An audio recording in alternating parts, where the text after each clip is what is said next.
पिछले साल हमने भारत जोड़ो यात्रा की।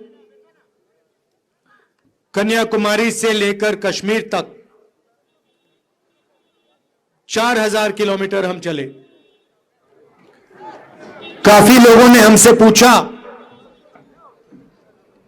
कि 4000 किलोमीटर हम क्यों चल रहे हैं।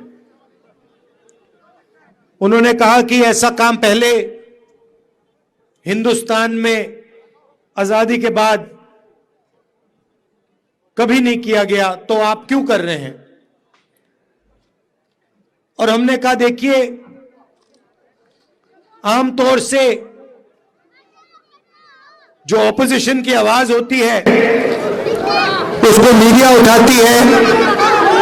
अलग अलग इंस्टीट्यूशंस होते हैं जो ऑपोजिशन की रक्षा करती है, मगर आज के हिंदुस्तान में आरएसएस ने, बीजेपी ने मीडिया को कैप्चर कर लिया है। सारे के सारे जो इंस्टीट्यूशंस हैं, चाहे वो जुडिशरी हो, चाहे वो इलेक्शन कमीशन हो, चाहे वो ब्यूरोक्रेसी हो, उन सब पर दबाव डाल रखा है, उनको डरा रखा है। और जो जनता के मुद्दे हैं उनको उठाने का सिर्फ एक तरीका है, और वो है भारत जोड़ो यात्रा। इसीलिए जनता की जो आवाज है उसको उठाने का सिर्फ एक तरीका है, और वो है भारत जोड़ो यात्रा। और जनता के बीच में जाकर उनका हाथ पकड़कर उनकी आवाज उठाना। जब हम चल रहे थे, काफी लोगों ने हमें कहा कि देखिए, आप कन्याकुमारी से कश्मीर चले हो, साउथ इंडिया से नॉर्थ इंडिया चले हो, मगर नॉर्थ ईस्ट का क्या होगा, अरुणाचल का क्या होगा, मणिपुर का क्या होगा, नागालैंड, असम, उड़ीसा, झारखंड, छत्तीसगढ़, इन स्टेट्स का क्या होगा। और बहुत सारे लोगों ने कहा कि आपको ईस्ट वेस्ट यात्रा करनी चाहिए। सही? इसीलिए हमने भारत जोड़ो न्याय यात्रा ईस्ट से वेस्ट अब शुरू की है। अब सवाल था कि ये कहां से शुरू हो, और मैंने सोचा कि हम मैसेज देना चाहते हैं कि जो नॉर्थ ईस्ट के स्टेट्स हैं, चाहे वो छोटे हो,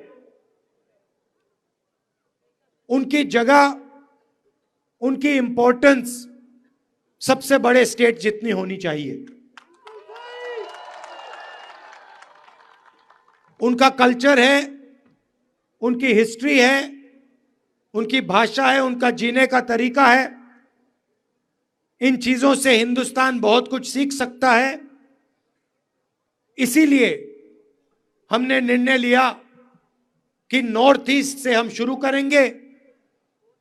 और क्योंकि बीजेपी और आरएसएस की विचारधारा ने मणिपुर को जला दिया है, वहां पे सिविल वॉर करवा दी है, इसलिए हमने निर्णय लिया कि हम मणिपुर में ये यात्रा शुरू करेंगे। क्योंकि हमारी लड़ाई बीजेपी और आरएसएस की विचारधारा के खिलाफ है, के साथ, के अगेंस्ट है। इसीलिए हमने मणिपुर में यात्रा शुरू की। मणिपुर से नागालैंड गए, नागालैंड से असम, अब असम से हम अरुणाचल आए हैं।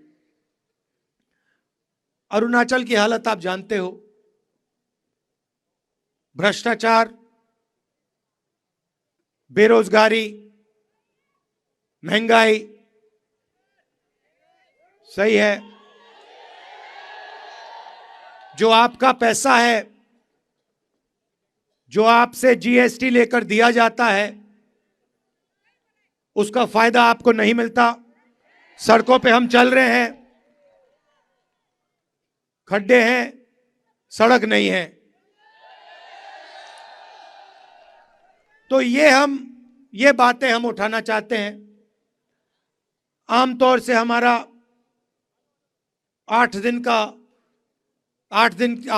घंटों की यात्रा होती है एक दिन में, सुबह से शाम तक चलती है। हजारों लोगों से मिलते हैं, आपकी बात सुनते हैं, लोग सेल्फी लेते हैं। सेल्फी का टाइम है। तो 8 घंटों के बाद शाम को हम आपके साथ ऐसे 15 मिनट भाषण करते हैं।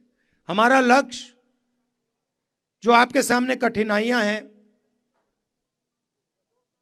जो आपके साथ अन्याय किया जा रहा है, जो आपके दिल में है, उसको सुनने का है और उसको उठाने का है और पार्लियामेंट में रखने का है और बाकी देश को उसके बारे में बताने का है।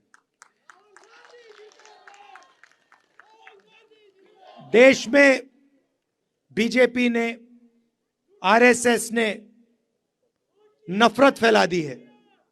एक धर्म को दूसरे धर्म से लड़ाते हैं, एक भाषा को दूसरी भाषा से लड़ाते हैं, एक प्रदेश को दूसरे प्रदेश से लड़ाते हैं और इनका लक्ष्य हिंदुस्तान का धन चोरी करने का है। तो मणिपुर में इन्होंने आग लगा दी और जो मणिपुर का पैसा था उसको ये उठा के ले जाते हैं और चुने हुए 2-3 अपने उद्योगपति मित्रों को दे देते हैं। इसीलिए भारत जोड़ो यात्रा का लक्ष्य सबको एक साथ ले जाने का, जैसे मैंने यात्रा में पहले कहा, नफरत के बाजार में मोहब्बत की दुकान खोलने का हमारा लक्ष्य। आपने इस यात्रा का समर्थन किया, आप हमारे साथ चले, आपने अपनी पूरी एनर्जी हमें दी। इसके लिए मैं दिल से आपको धन्यवाद करना चाहता हूं और आपसे कहना चाहता हूं कि दिल्ली में मैं आपका सिपाही हूं। जो भी काम चाहें आप, जो भी आप रेज करवाना चाहें, जो भी आपकी मुश्किलें हैं, मैं दिल्ली में आपके लिए उठा सकता हूं।